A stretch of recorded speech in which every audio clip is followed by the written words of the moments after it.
GS का topic हम discuss करेंगे आज। और हमारा जो टॉपिक होगा, जैसा कि आप स्क्रीन पे देख रहे हैं, कि एक ऐसा टॉपिक जो कि भारत के लोकतंत्र में, भारत के डेमोक्रेटिक सिस्टम में सबसे बड़ा कंट्रीब्यूट करता है, सबसे बड़ा योगदान देता है। वो टॉपिक है हमारा इंडियन प्रेसिडेंशियल इलेक्शन 2017 का। अब अगर इसमें हम 2017 ऐड ना करें तो हम ये भी कह सकते हैं कि भारत में जो राष्ट्रपति का चुनाव है वो हमेशा से एक चैलेंज रहा है, हमेशा से एक चुनौती रहा है, जो कि भारत के लोकतंत्र के लिए ही नहीं, दुनिया के लिए भी एक बहुत बड़ा एग्जाम्पल होता है कि वर्ल्ड के सबसे बड़े डेमोक्रेटिक सिस्टम में जब आप एक ऐसे व्यक्ति को चुनते हैं जो कि दुनिया के सबसे बड़े डाइवर्स नेशन का रिप्रेजेंट कर रहा होता है, तो हर समय हमारे लिए कहीं ना कहीं ये बात बहुत ज़्यादा ज़रूरी होती है। तो सर, क्लास शुरू करने से पहले एक स्लाइड के साथ अपन शुरुआत करेंगे, और वो जो स्लाइड है वो आपके सामने है। इसमें लास्ट प्रेसिडेंशियल इलेक्शन जो हमारे हुए थे, जो अंतिम राष्ट्रपति चुनाव हुए थे, उसमें हमारे सामने ये दो चेहरे थे, जिसमें सबसे पहला चेहरा था रामनाथ कोविंद साहब का और दूसरा चेहरा था मीरा कुमार जी का। ये दोनों के दोनों नाम हमारे लिए कोई बहुत ज़्यादा अनजान नहीं है। अगर हम बात इसमें रामनाथ कोविंद की करें, उत्तर प्रदेश से एक बहुत बड़े लीडर थे। अगर हम बात मीरा कुमार जी की करें, बिहार से एक बहुत बड़ी एक ऐसी नेता जिसका बिहार का पूरा दारोमदार था एक समय। तो सर, कहानी की शुरुआत कुछ ऐसी है कि जब रामनाथ कोविंद और मीरा कुमार जी के बीच ये इलेक्शन लड़ा गया, लगभग रिजल्ट हम सभी को मालूम है, क्योंकि जिस समय हम वीडियो शूट कर रहे हैं उसको लगभग इस इलेक्शन को हुए करीबन 1 साल होने वाले हैं। तो सर, एक बार सबसे पहले तो इनके हम नतीजों की बात करेंगे, उसके बाद शुरुआत करेंगे आज के टॉपिक की। तो सर, नतीजे कुल मिला के ये रहे कि रामनाथ कोविंद साहब बीजेपी की तरफ से नॉमिनी थे, मीरा कुमार जी आईएनसी की तरफ थी, इंडियन नेशनल कांग्रेस की तरफ से। ये जो दो नाम आप देख पा रहे हैं, इसके नीचे एनडीए और यूपीए, आप सभी को मालूम होगा ये एक अलाइड ग्रुप होता है देश का। अगर कभी भी कोई पार्टी अकेले दम पे अपनी सरकार नहीं बना सकती तो फिर अलाइड के थ्रू सरकार बनाने का मौका उसे दिया जाता है। इंग्लिश में इसके लिए एक टर्म और भी हम यूज करते हैं, अलायंस भी हम कई बार बोलते हैं, या कई बार हम उसे अलाइड भी बोलते हैं। तो सर, आज के टाइम में देश का जो सबसे बड़ा अलाइड ग्रुप है, जो कि हमारा एनडीए है, नेशनल डेमोक्रेटिक अलियांस है, बीजेपी का अलाइड ग्रुप है। जो यूपीए है, यूनाइटेड प्रोग्रेसिव अलियांस, जो कि आईएनसी का आज के टाइम में तो मैं यही कहूंगा कि दूसरा सबसे बड़ा एलाइड ग्रुप माना जाता है। अगर आपको याद हो तो आप लोगों ने कभी थर्ड फ्रंट का नाम भी सुना होगा, त्रिशंकु का नाम भी सुना होगा। थर्ड फ्रंट एक ऐसा ग्रुप होता है जिसमें पार्टियां ना तो एनडीए चुनती हैं और ना ही यूपीए चुनती हैं। तो सर, कहानी थोड़ी सी और आगे, जैसा कि मैंने आपको बताया कि रामनाथ कोविंद जो थे, इनका जो होम स्टेट था उत्तर प्रदेश था, मीरा कुमार जी का बिहार था। अब सर, थोड़ा सा नतीजों के बारे में अगर हम देखें तो देखो, नतीजे कुल मिला के ये रहे कि रामनाथ कोविंद के खाते में तकरीबन 7 लाख के आसपास वोट पड़े, 7,02,044 के आसपास। और मीरा कुमार जी के खाते में जो वोट आए वो लगभग 3.5 लाख के आसपास के आए। अगर एग्जैक्ट कहें तो 3,67,314 इनका यहां परसेंटेज दिया गया है कि जो टोटल वोटिंग हुई उसका लगभग 65.5 रामनाथ कोविंद को मिले, 34.35 जो वोट मिले वो मीरा कुमार को मिले। सर, आज का हमारा जो डिस्कशन है वो केवल इस चीज पे है कि ये जो वोट मिले हैं इन सभी को, जिसमें कि तकरीबन 7 लाख वोट रामनाथ कोविंद को मिले हैं और करीबन 3.5 लाख मीरा कुमार जी को मिले हैं। सर, जरा एक बात सोचिए कि जब हम किसी को वोट करने जाते हैं, फॉर एग्जाम्पल, एक एग्जाम्पल के थ्रू समझते हैं कि अगर किसी इलेक्शन में 10 वोटर हैं, 10 लोग वोट करने वाले हैं, तो सर अगर वो 10 लोग वोट करते हैं तो नॉर्मली, जैसा कि हम आज तक जानते आए हैं कि उन 10 लोगों की जो वोटिंग होती है उनमें करीबन 10 ही काउंट किया जाता है। अगर आज के टाइम में अगर कोई व्यक्ति वोट करेगा तो इसका सीधा सा मतलब है उसका एक वोट काउंट किया जाएगा। लेकिन सर, यहां एक चौंकाने वाली बात यह रहती है, जो कि भारत में एक बहुत बड़ा पॉइंट है इलेक्शन के पॉइंट ऑफ व्यू से, कि जब प्रेसिडेंशियल इलेक्शन में वोटिंग होती है तो वोटर्स के जो नंबर होते हैं सर, अगर इसे मैं इकट्ठा कर दूं ना इन दोनों वोटिंग को, तो ये अबव 1 मिलियन निकल जाएगी। 1 मिलियन से ज्यादा, 10 लाख से ज्यादा निकल जाएगी सर। 10 लाख राष्ट्रपति के लिए वोटर्स नहीं होते हैं। जो वोटर्स होते हैं वो लेस देन 500 होते हैं। 5000 से कम लोग राष्ट्रपति के चुनाव में वोट करते हैं। एक्यूरेट नंबर अगर मैं बताऊं तो 4896 ये वो वोटर्स हैं जो राष्ट्रपति के चुनाव में वोट करते हैं। So sir, how it is possible कि जिस चुनाव में 5000 वोटर्स नहीं होते उस चुनाव में वोटिंग कितनी होती है? 10 लाख से ज्यादा होती है। सर, राष्ट्रपति से जो बेसिक चीजें हैं वो तो हम कहीं से भी कवर कर सकते हैं, उसमें कोई बहुत बड़ा इशू नहीं है। लेकिन जो एक बड़ा कंटेंट हमारे लिए ये है कि जिस वोटिंग में या जिस इलेक्शन में वोट करने वाले 5000 से कम लोग हैं, वहां यह कैसे संभव है कि वोटिंग 10 लाख से ज्यादा की होती है। सर, एक अगली स्लाइड में आपको बताना चाहूंगा इसमें से। इस स्लाइड को अगर आप देखें तो इसमें लगभग यही सारी की सारी वैल्यू बताई गई है जो कि मैंने अभी आपको कुछ देर पहले बताई, 60.65, 34.35 की।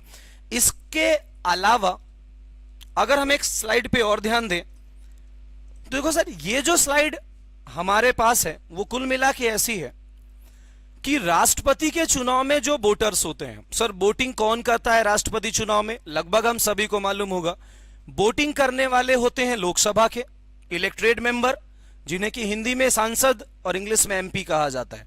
राज्यसभा के सांसद होते हैं, वहां से भी इलेक्टेड आते हैं।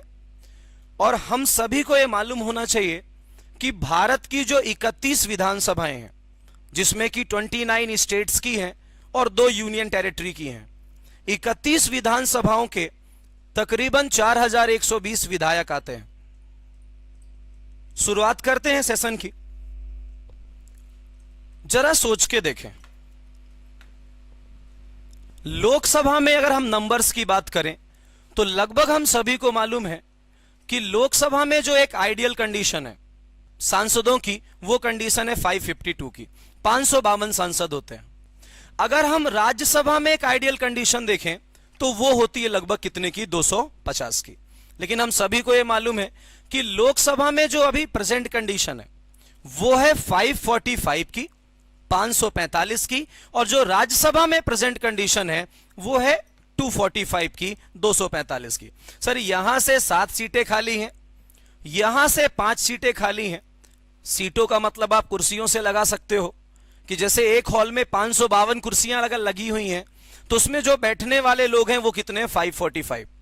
7 चेयर्स ऐसी हैं जो खाली चल रही हैं। कई बार सर बच्चों के क्वेश्चन ये होते भी हैं कि ये जो सीटें खाली हैं ये किस लिए खाली की गई हैं, तो मैं आपको यहां से एक आंसर के साथ बताना चाहूंगा कि इन फ्यूचर कभी अगर ऐसा हो कि लोकसभा की सीटें अगर बढ़ाई जाएं और लगभग अगर 7 के आसपास अगर बढ़ानी हो, हालांकि यह संभव नहीं है क्योंकि जो हमारे देश का परिसीमन आयोग है, जिसे कि हम डिलिमिटेशन कमीशन कहते हैं, उसने कुछ ऐसी गाइडलाइन दी है कि 2026 तक किसी की सीटें भी नहीं बढ़ेंगी।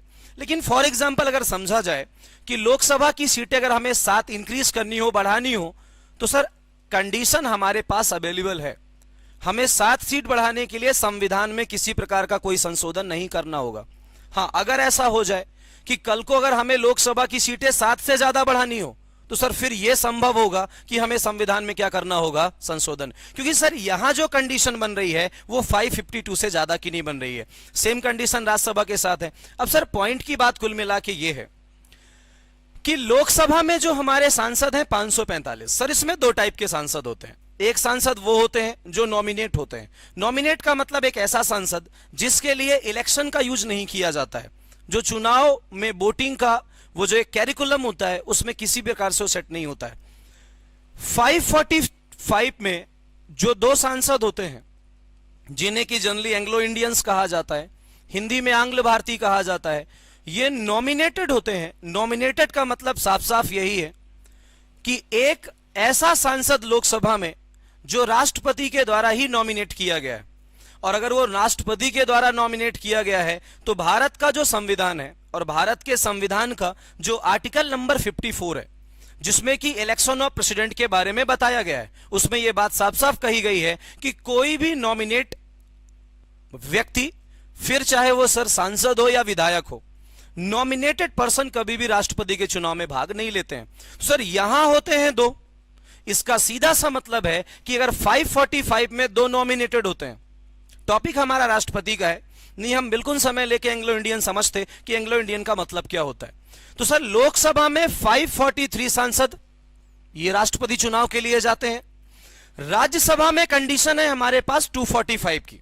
एमपी सर हम दोनों को बोलते हैं, यहां वालों को भी सांसद कहा जाता है, यहां वालों को भी सांसद कहा जाता है। बस अंतर इतना है कि ये लोकसभा से सांसद होते हैं, राज्यसभा से सांसद होते हैं। ये डायरेक्ट इलेक्शन के थ्रू लोकसभा तक पहुंचते हैं, ये इनडायरेक्ट इलेक्शन के थ्रू राज्यसभा तक पहुंचते हैं।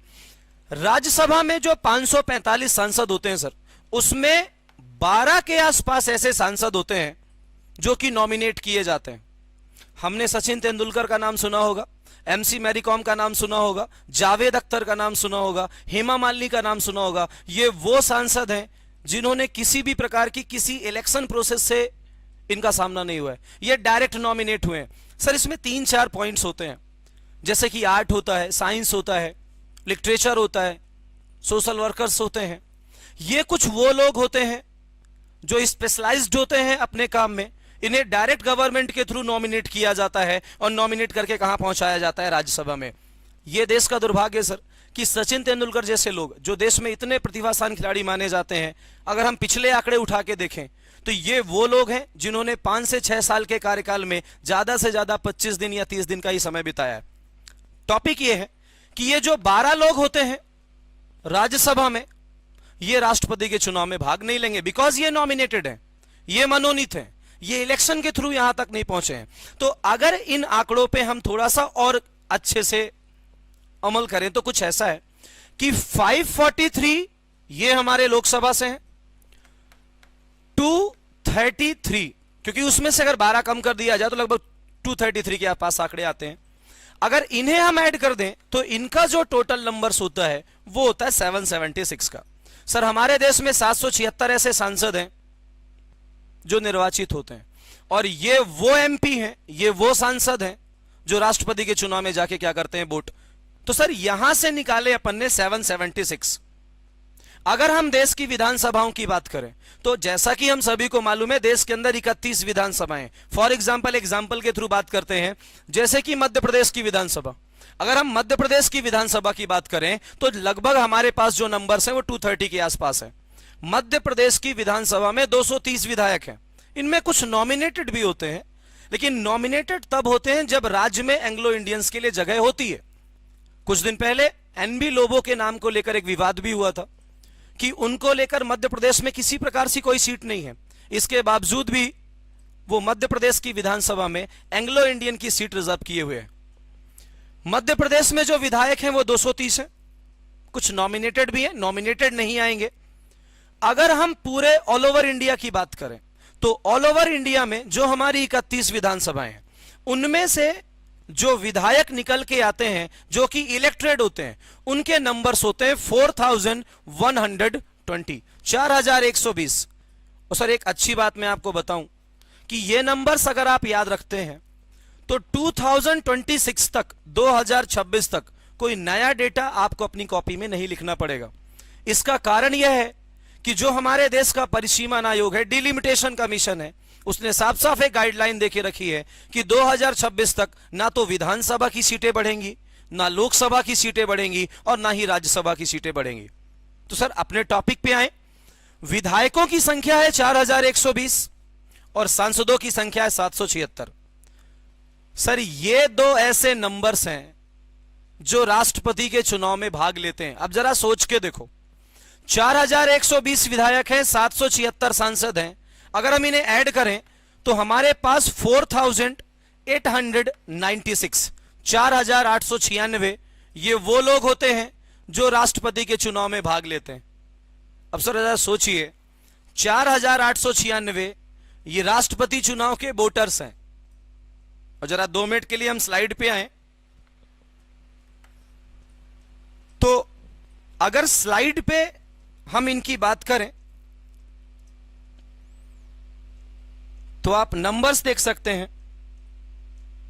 कि वोटर्स तो सर हमारे पास 4,896 थे, और जरा आप गौर करो, रामनाथ कोविंद को वोट मिले थे 7 लाख। 7 लाख से ज्यादा ही है।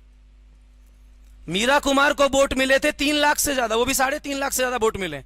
सर इतना तो तय है कि ये जो इलेक्शन है वो पूरी तरह से वैलिड है, फेयर इलेक्शन है।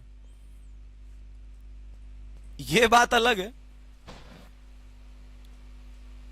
कि अगर इसको कोई एक ऐसी संस्था कराती जिसका नाम कुछ ज्यादा ही खराब है, तो ऐसा संभव था कि 4,896 लोग 10 लाख की वोटिंग कर सकते थे। लेकिन सर ऐसा काफी टाइम से चला आ रहा है। अब कहानी क्या है वास्तव की?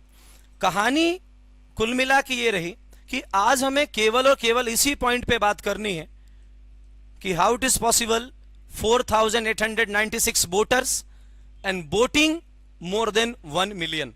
तो सर मैं आपको बताना चाहूंगा कि जो हमारे देश में राष्ट्रपति के चुनाव की पद्धति है, जो मेथड है हमारे देश में राष्ट्रपति के चुनाव की, उस मेथड को हमने कॉपी किया है आयरलैंड से। कहां से कॉपी किया है?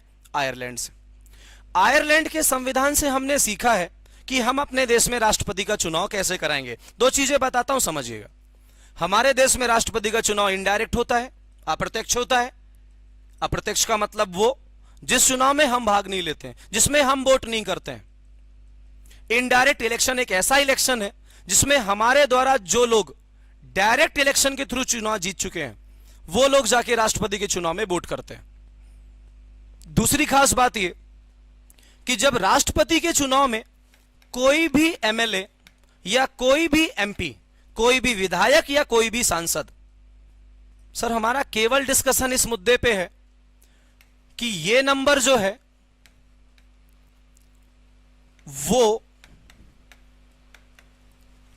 10 लाख से ज्यादा कैसे।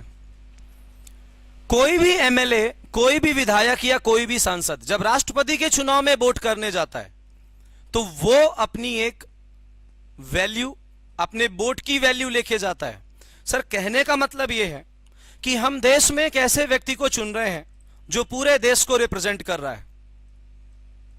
एक ऐसा व्यक्ति जो भारत का राष्ट्रपति है और लगभग पूरे भारत में उस व्यक्ति के बारे में लोगों को जानकारी होनी चाहिए। लेकिन सर यह कभी संभव नहीं है कि एक व्यक्ति के लिए पूरे भारत में चुनाव कराए जाएं। शुरुआती दौर में जब देश के राष्ट्रपति बने डॉक्टर राजेंद्र प्रसाद, उस समय भी यह संभव नहीं था कि डायरेक्ट इलेक्शन के थ्रू राष्ट्रपति को चुना जाए। यही कारण था कि आज भी हमारे देश में राष्ट्रपति के चुनाव इनडायरेक्ट होते हैं। दूसरी खास बात यह भी है कि हमारे देश में जो राष्ट्रपति होता है वो एक नॉमिनल डिफैक्टो होता है, नाम मात्र की शक्ति का मालिक होता है। नॉमिनल डिफैक्टो, नाम मात्र की शक्ति का मालिक, इसको आप कंपेयर कर सकते हो ब्रिटेन में किंग की पोस्ट से। संविधान में 2 टाइप के वर्ड होते हैं, नॉमिनल डिफैक्टो होता है, ओरिजिनल डिफैक्टो होता है। एक नाम मात्र की शक्ति का मालिक होता है, एक वास्तविक शक्ति का मालिक होता है। वास्तविक शक्ति का मालिक वो व्यक्ति होता है जिसको किसी भी काम को करने से पहले किसी दूसरे की एडवाइस नहीं लेनी पड़ती है। हमारे देश में जो प्राइम मिनिस्टर होता है, प्रधानमंत्री होता है, सरन मैम, उनके पास कोई पावर नहीं होती है। लेकिन राष्ट्रपति अपनी किसी भी पावर का यूज करने के लिए जो सबसे पहली सलाह होती है वो प्रधानमंत्री से लेता है या उसकी कैबिनेट से लेता है, जो कि मैंडेटरी है।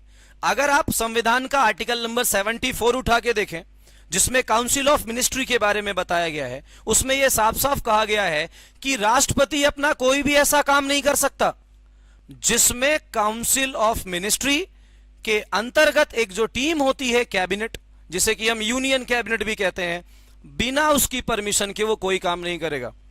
कभी ऐसा संभव नहीं है कि यूनियन कैबिनेट, केंद्रीय मंत्रिमंडल, जो कि कैबिनेट मंत्रियों का समूह होता है, जिसका लीडर प्रधानमंत्री होता है, अगर वो किसी बात के लिए एग्री ना करे और राष्ट्रपति कोई काम करना चाहे, काफी कम मौके ही हैं जिसमें यह बात संभव हो सकती है। राष्ट्रपति नॉमिनल डिफैक्टो, नाम मात्र की शक्ति का मालिक है, तो हर के लिए वोट करना भी जरूरी नहीं है।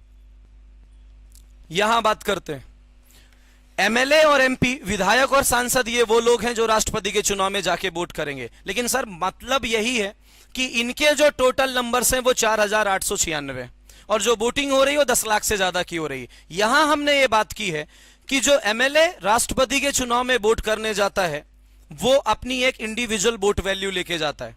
सर वोट वैल्यू कैसे निकाली जाती ये मैं आपको बताता हूं, लेकिन इतना जरूर याद रखना कि अगर कोई विधायक या सांसद राष्ट्रपति के चुनाव में जाके वोट करेगा तो उसकी कभी भी वोट वैल्यू एक ऐड नहीं की जाएगी, क्योंकि वो केवल अपना वोट नहीं करता है, वो उन लोगों का भी वोट करता है जिनके बीच से वह चुना गया है। एमएलए की बात करते हैं। सर एमएलए की जब हम वोट वैल्यू निकालते हैं तो एमएलए की वोट वैल्यू निकालने का एक फॉर्मूला होता है, हालांकि इसमें एक विवाद भी रहा है, उस विवाद की भी हम चर्चा करेंगे। जब एमएलए की वोट वैल्यू निकाली जाती है तो फॉर्मूला कुछ ऐसा होता है कि सबसे पहले तो हमें उस स्टेट की टोटल पॉपुलेशन रखनी पड़ती है जितना कि सेंसस पे बताया गया है। जैसे कि मध्य प्रदेश से अगर कोई विधायक है, वो विधायक मान लो एक्स है, अगर उस एक्स विधायक की हमें वोट वैल्यू निकालनी है तो सर सबसे पहले तो मध्य प्रदेश की पूरी जनसंख्या आपको यहां रखनी पड़ेगी, जो कि फॉर्मूले के अकॉर्डिंग है total population of the state. नीचे सर वो एमएलए आपको रखने पड़ेंगे जो इलेक्टेड हैं। जैसा कि हम जानते हैं कि मध्य प्रदेश में जो एमएलए हैं उनका नंबर्स कितना है 230 के हिसाब से। इसको एक एग्जांपल से समझते हैं। फॉर्मूले पे ध्यान दें, एमएलए की वोट वैल्यू निकाली जाती है total population of the state, राज्य की कुल जनसंख्या, divide by total elected MLA. और सर लास्ट में 1/1000 भी होता है। ये लास्ट में जो 1/1000 है ये क्यों रखा गया इसके बारे में भी हम चर्चा कर लेंगे। एक एग्जाम्पल के थ्रू हम इसे समझते हैं। फॉर एग्जाम्पल जैसे किसी एक स्टेट की पॉपुलेशन है 1 लाख की, एक राज्य की पॉपुलेशन 1 लाख के आसपास की है, और उस स्टेट में एवरी 10,000 लोगों में से एक विधायक है, तो सर उस राज्य में जो लगभग एमएलए हैं उनकी संख्या 10 के आसपास है। और सर जो फॉर्मूला कहता है उसमें 1/1000 का सिस्टम भी है कि बहुत बड़ा नंबर ना आ जाए। अब सर इस फॉर्मूले को हल किया जाए तो ये जो 3 जीरो है इससे ये 3 जीरो, ये 1 जीरो से ये 1 जीरो, तो सर जो हमारी वैल्यू आती है एक विधायक की वो कितनी निकल के आती है 10 के आसपास। इसका कहने का मतलब ये हुआ कि अगर ये 10 विधायक राष्ट्रपति के चुनाव में वोट करने गए तो हर विधायक की वोट वैल्यू जो होगी वो क्या होगी 10। सर मेरे हिसाब से अगर ये थोड़े आंकड़े भी आपको समझ में आ रहे हैं तो इतना तो क्लियर हो ही पा रहा होगा कि 4896 वोटर वोटिंग 10 लाख से ज्यादा की कैसे हो सकती है। क्योंकि हम सर इतना तो जानते हैं कि 2021 की जो हमारी सेंसस होगी वो शायद एक ऐसी सेंसस होगी जिसे दुनिया में हम चाइना जैसे देश को भी पीछे कर देंगे। सर ये भी बात तय है कि हमारे देश में ऐसा कोई राज्य नहीं है जिसकी पॉपुलेशन 1 लाख की हो, और अगर 1 लाख की पॉपुलेशन नहीं है तो इतना भी श्योर है सर कि किसी विधायक की वोट वैल्यू 10 नहीं होगी। अब कहानी में ट्विस्ट तब आता है जब एक एमएलए की वोट वैल्यू निकाली जाती है राज्य के पॉपुलेशन के अकॉर्डिंग। इसको याद रखिए, फिर इस पे क्या माहौल खराब हुआ चुनाव का उसमें भी हम बात करते हैं। एक बार फिर से समझा देता हूं, एमएलए की वोट वैल्यू निकालने का जो फॉर्मूला होता है वो ये total population of the state divide by total number of elected MLA, जितने की निर्वाचित विधायक है, और यहां 1/1000। ये हमने जो एक एग्जाम्पल लिया कि फॉर एग्जाम्पल जैसे कोई एक राज्य है जिसकी पॉपुलेशन 1 लाख की है, उसमें जो विधायक हैं वो 10 हैं, और अगर इस पूरे फॉर्मूले को सॉल्व किया जाए तो लगभग एक एमएलए की जो वोट वैल्यू निकल के आई वो कितनी निकल के आती है 10। सर ये तो बात हो गई एमएलए की। अब सांसदों की वोट वैल्यू कैसे निकालते हैं, लेकिन यहां मैं आपको एक बात बताना चाहूंगा। अगर एक्स स्टेट में एक एमएलए की वोट वैल्यू 10 आई तो ये जितने भी 10 विधायक हैं इनकी भी वोट वैल्यू 10 ही है। ये जब वोट करने जाएंगे तो ये अपनी ये 10 वोट वैल्यू लेके ही जाएंगे। लेकिन सर ये बात हो रही है एक्स स्टेट की। अगर कोई एक वाई स्टेट है जिसकी पॉपुलेशन 5 लाख की है या 10 लाख की है, सर पॉपुलेशन में कंट्रोल तो नहीं हो सकता ना किसी भी राज्य में, वहां एमएलएस के नंबर्स भी अलग अलग हैं। इतना याद रखना कि जब राष्ट्रपति के चुनाव में कोई भी व्यक्ति, खासकर विधायक, अगर वोट करने जाता है तो एक राज्य के जो विधायक होते हैं उनकी वोट वैल्यू सेम हो सकती है, लेकिन अगर दूसरे राज्य का विधायक है तो उसकी वोट वैल्यू डिफरेंट होगी, बिकॉज पॉपुलेशन अलग है, नंबर्स ऑफ एमएलए अलग है। विधायकों के बारे में तो सर बात हो गई। अब बात करते हैं सांसदों की। सांसदों की वोट वैल्यू कैसे निकाली जाती है? फॉर एग्जाम्पल समझिएगा, जैसे कि मान लो एक एक्स स्टेट है जिसकी हमने बात की, कितने विधायक थे? 10। उसमें से हर की वोट वैल्यू कितनी थी? 10। तो कुल मिला के जो हमारी वोट वैल्यू निकल के आई वो लगभग 100 के आसपास आई, 100 के आसपास आई। अब ऐसे आप समझ लें कि देश में कुल मिला के 29 स्टेट्स हैं, जिसमें वाई, जेड और भी कई सारे राज्य हैं। अब कोई एक राज्य है जहां विधायक हैं 20 और हर विधायक की वोट वैल्यू निकल के आई है 20, तो सर यहां आंकड़े भी अलग आएंगे। ऐसे करके एक फॉर्मूला बनता है जब हम एक एमपी की वोट वैल्यू निकालते हैं। तो सर सांसद की वोट वैल्यू निकालने का क्या फॉर्मूला होगा? हमें टोटल वोट वैल्यू रखनी होगी पूरे के पूरे एमएलए की। हमारे देश में जितने भी विधायक हैं 4120, उनमें से जिनकी भी जितनी भी वोट वैल्यू निकल के आई है, एक की निकल के आई है 10, दूसरे की निकल के आई है 20, 30, 40, सबको ऐड कर लो आप।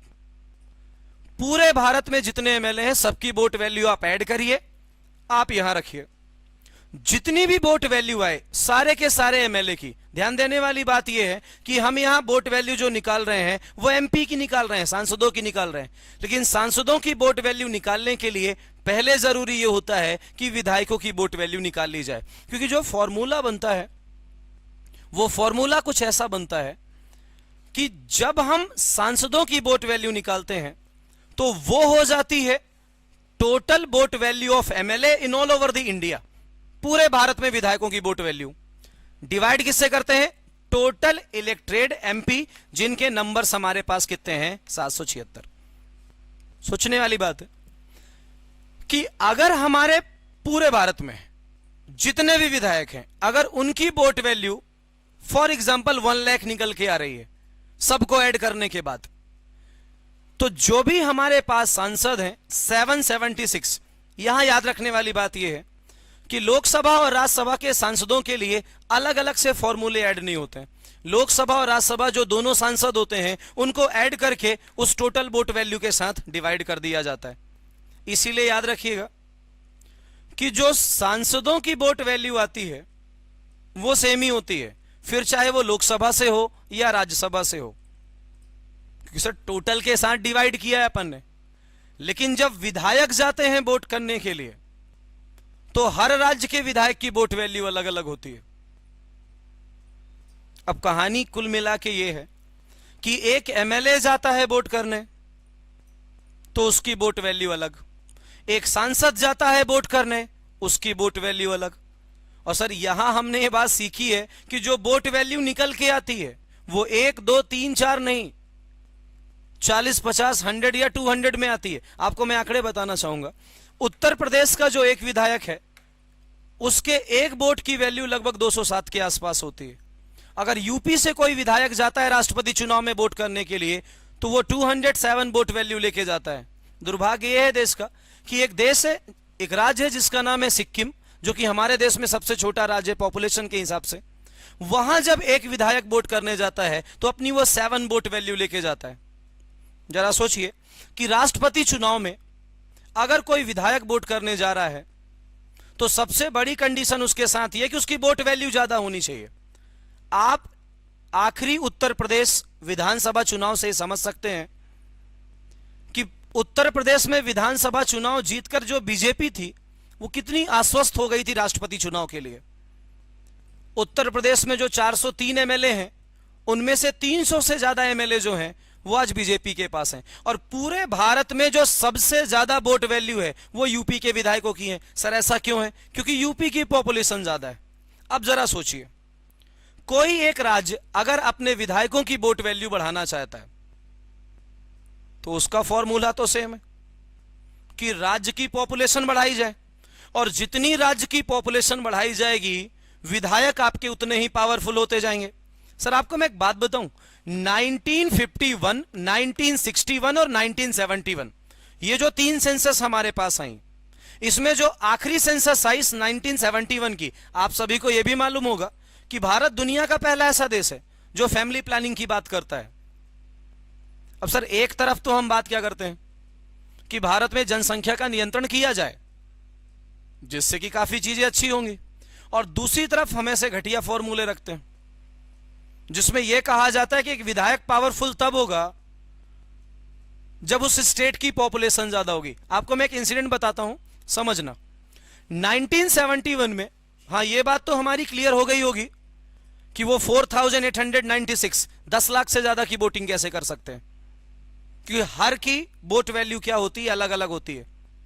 सर 1971 में एक छोटा सा इंसिडेंट समझिएगा। 1971 में जब सेंसस के आंकड़े आए, आप सभी को मालूम होगा भारत में जो सबसे ज्यादा जनसंख्या वृद्धि हुई वो 61 से 71 के बीच हुई। भारत अपनी आजादी के समय से ही फैमिली प्लानिंग पे काम कर रहा था। उत्तर भारत और दक्षिण भारत के राज्यों को, दोनों को एक साथ समझाया गया था कि जनसंख्या पे नियंत्रण करना चाहिए। 1971 के जो आंकड़े आए, उन आंकड़ों के अनुसार कुल मिला के बात यह रही कि साउथ के जितने स्टेट्स हैं वो तो लगभग कंट्रोल कर ले गए, और उनकी जो पॉपुलेशन थी वो भी कंट्रोल हो गई। इसका सबसे बड़ा श्रेय यह भी दिया जाता है कि यहां के जो राज्य थे वो ज्यादा पढ़े लिखे थे, और लिटरेसी का हर चीज में बहुत ज्यादा यूज होता है। नॉर्थ इंडिया के जो स्टेट्स थे उनमें कहीं की भी पॉपुलेशन नहीं रुकी। सबसे ज्यादा ग्रोथ रेट देखी गई उत्तर प्रदेश में, बिहार में, राजस्थान में, इवन मध्य प्रदेश में। 1971 में जो सबसे बड़ा विवाद उठा वो ये कि उस समय की जो मैडम प्राइम मिनिस्टर थी, इंदिरा गांधी जी जो थी, उनके सामने दक्षिण भारत के राज्यों ने एक सबसे बड़ा क्वेश्चन ये रखा कि एक तरफ तो आप राष्ट्रपति के चुनाव में किसी एक विधायक की वोट वैल्यू पावरफुल होने के लिए उस राज्य की पॉपुलेशन रख रहे हो, जिसके आधार पे यूपी के विधायकों की वोट वैल्यू सबसे ज्यादा है, और दूसरी तरफ आप ये कह रहे हो कि आपको राज्य की पॉपुलेशन में कंट्रोलिंग करनी चाहिए, कंट्रोल लाना चाहिए। साउथ के राज्य ये कह रहे थे कि अगर हम ऐसे ही जनसंख्या पे नियंत्रण करते रहे तो सर एक दिन ऐसा आएगा जब यूपी के या उत्तर भारत के जितने भी राज्य हैं उनके सामने साउथ के राज्यों के विधायकों की वोट वैल्यू लगभग ना के बराबर हो जाएगी। तो क्वेश्चन मैडम प्राइम मिनिस्टर के सामने यह था कि या तो आप राष्ट्रपति चुनाव में एमएलए की वोट वैल्यू निकालने का फॉर्मूला चेंज करें, जिसके लिए एक बहुत बड़ा कॉन्स्टिट्यूशनल अमेंडमेंट चाहिए, या तो मैडम प्राइम मिनिस्टर आप उत्तर भारत